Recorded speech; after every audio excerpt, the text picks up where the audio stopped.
Hello guys, welcome back to another video.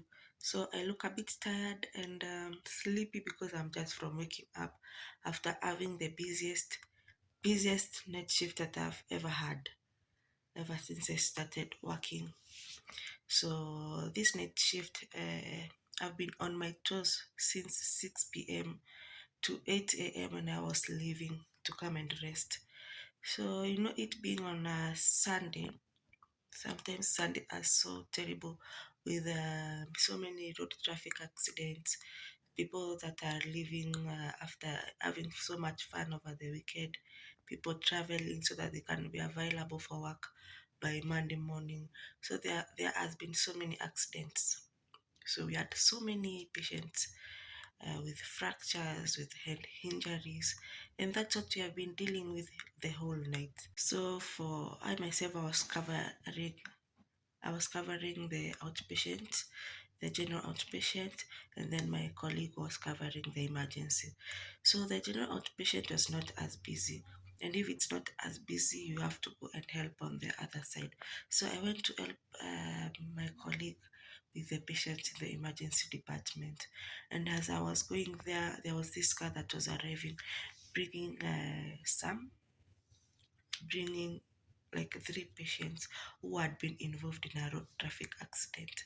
So among the three patients, there was this young lady together with her young daughter. So we received them. And of course, these two patients the patients are in so much pain. So even before they decide to go and get a registration for their patient, at least to relieve the pain in the meantime. So, of course, after patients come, you have to ask where are the relatives because you don't expect this patient to start talking, go to the registration to get to register themselves. So, where are the relatives? So, they are like, us, we are the relatives to this patient. So, of course, we requested them to go and get some registration for this patient so that they can be in the system and we start attending to them officially. And of course, very fast they go and pay the registration fee, and now the patient are registered, and we have to do some x-rays. So of course we request for the x-rays again. Our relatives go and pay for the x-rays for this patient, and our patient has the lady has a very bad tibia and fibula fracture. So we have to put a back slab, and for the back slab we need like the gypsum nurse, we need the other cast, we need the crepe bandage, and now again our relatives have to go and pay for these things. But now, like our relatives, now the relatives to this beautiful lady, they have almost exhausted all the funds that they had, because this these two patients, the three patients, before they were brought to our facility, they had gone to another facility where they had tried to stabilize the patient a little bit. And you remember in that facility they had to pay the registration fee and everything else that they had to do for that patient. So again, in our facility, remember they have paid for the registration fee, they have paid for the pain medications, they have paid for the x-rays. So they've kind of almost exhausted all the funds that they had. And after some time, that when we realized actually the people that brought these patients to the hospital, they are not the relatives. They have never met this patient, they don't know them. They just carried this patient, ordered a taxi, put the patient in the car, took the patient to that facility whereby they were referred now to our facility. So this patient don't know this girl totally. They are just like good Samaritans. And now these people have played their part, and of course, as the hospital has to play, we had to play our part. But finally, at least we were able to put back slap, and the patient at least was admitted. But remember, we have this the daughter to this beautiful lady. So the daughter, 6 year old, uh, she got a cerebral palsy. So for this girl, of course, we don't. She's 6 year old but can't express herself like a normal 6 year old. So they were like, according to them and according to the mom, she was like, I don't think my daughter is injured as much. So According to us, we are like, the daughter is fine. But after examining the patient, the girl, because she was crying so much, the right thigh was very swollen. So again, I asked, who is with this baby? And then all of a sudden, a girl that was behind me comes, and I'm like, I'm the one. So I'm like, oh, you with the baby. So she's like, yes, I'm the one. And for a moment, I thought, okay, at least some relatives to this uh, lady have arrived to help with the finances and everything. So I asked her to go and pay for the registration fee for the child now. So she goes, pays for the registration fee, and again we have to take some x-rays for both legs, because as much as the other leg looks okay, we can't just assume. So we go to some x-rays, and again that leg that is swollen has a very bad femur fracture. So now the baby needs to be admitted, and remember her mom is also being admitted.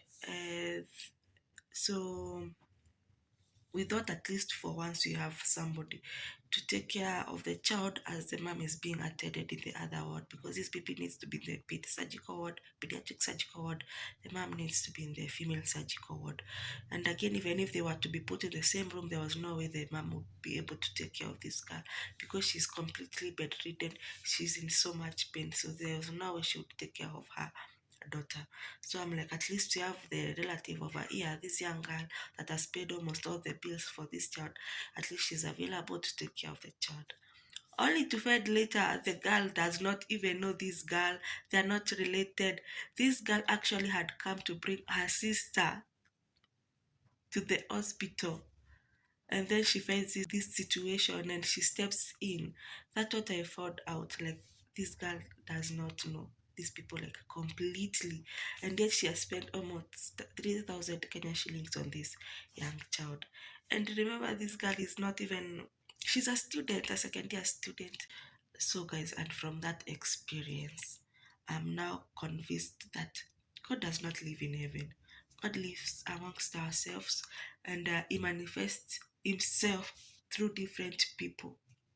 God manifests Himself through strangers who step in to help even when they don't need to help. And at the same time, I'm convinced the devil also lives amongst ourselves. The devil is not in hell. The devil lives amongst ourselves, and sometimes makes our life so unbearable. Because remember, for these two, for the lady and the daughter, these people have relatives.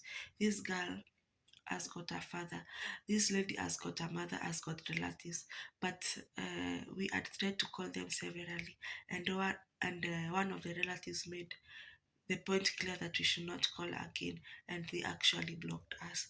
And I'm like, what kind of relatives do this to to their to their daughter when they need them the most? So the devil lives amongst ourselves, God lives amongst ourselves. And I remember one thing that our priest has ever told us is that if you want to see God, just take the mirror and look at ourselves.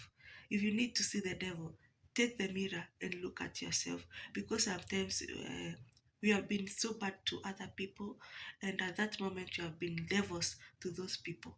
Sometimes we have been so good to people, and to that moment we have been angels to those people. So the devil is amongst ourselves, and God is amongst ourselves. So let us choose who we want to be to other people. Do we choose to be God to other people, or do we choose to be the devil to other people? Yeah, that was a really moving experience for me, guys. I've learned a lot from a very young lady, from a younger sister, from a student, a second year student. Yet her heart is so big. From those young men, their heart is so big. May God bless them. May God bless them. And fill their pockets more and more and more. See you in the next video. Bye bye.